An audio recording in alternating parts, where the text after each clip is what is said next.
نبی اکرم صلی اللہ تعالیٰ علیہ وسلم نے فرمایا ایاکم والفحشا فإن اللہ لا يحب الفحشا ولا التفحشا،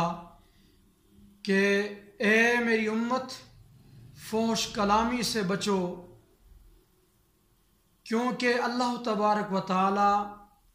فحش کلامی کو پسند نہیں کرتا، اور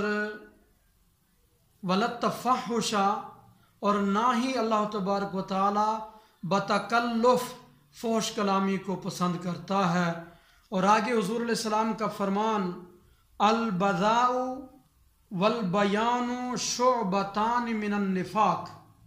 کہ فحش گوئی اور کثرت کلام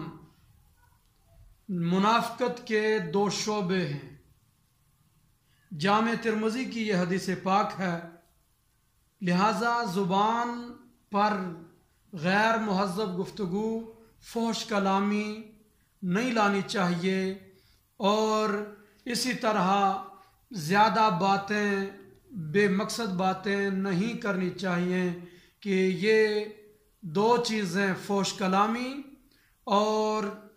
کثرت کلامی انسان کے اندر نفاق جیسے امراض کو پیدا کرتے ہیں، منافقت کے یہ شعبے ہیں۔